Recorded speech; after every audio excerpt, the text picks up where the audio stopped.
David. An unprecedented decline in home values is now spreading right across the country.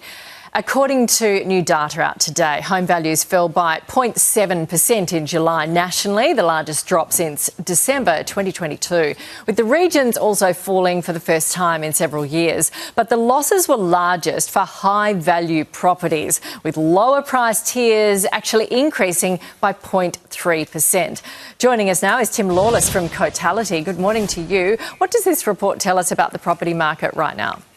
Good morning, Nat. Well, clearly this downturn we're moving through is 4 months into it now, at least at a macro perspective, longer than that in Sydney and Melbourne, but it is deepening and it's becoming more geographically diverse now. Even the mid-sized capitals, where housing values have been very strong up until recently, are now either flattening or moving into a downturn as well. And I think clearly that there's more to come, given we're not expecting interest rates to come down anytime soon.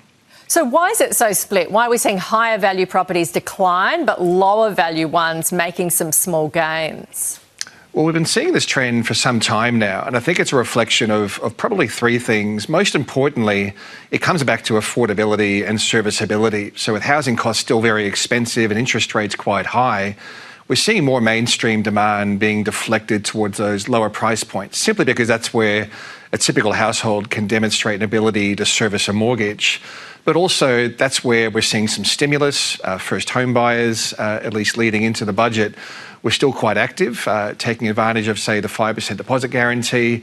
And also that's where investors tend to be more active as well, as around those lower price points. So I think it's really just a much more competitive environment around the more affordable markets. But even there, we're definitely not seeing that market completely insulated to slowing price growth. OK, so is it going to get cheaper in that under 1.5 million lower end of the market? Because isn't that what the government wanted to happen? Well, I think it probably will eventually, Nat. We are seeing signs that, for example, in Sydney's lower quartile and Melbourne's, values are actually starting to fall, even at those lower price points. And I wouldn't be surprised if the mid-sized capitals start to follow, but definitely we are seeing more acute downwards pressure on prices around that middle to upper end of the market, which is something that's likely to persist until we start to see interest rates coming down and serviceability metrics starting to improve. OK, what's happening in regional areas? Well, the regional markets have been a little bit more resilient, but we're seeing values falling across the regional parts of the country now as well.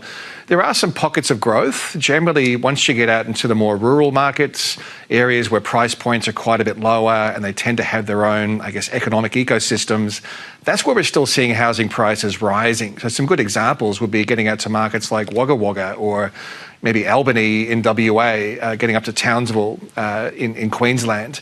Those are the markets where values are still rising, but even there, seeing some weakness starting to emerge, at least not rising quite as quickly as what they were a few months back.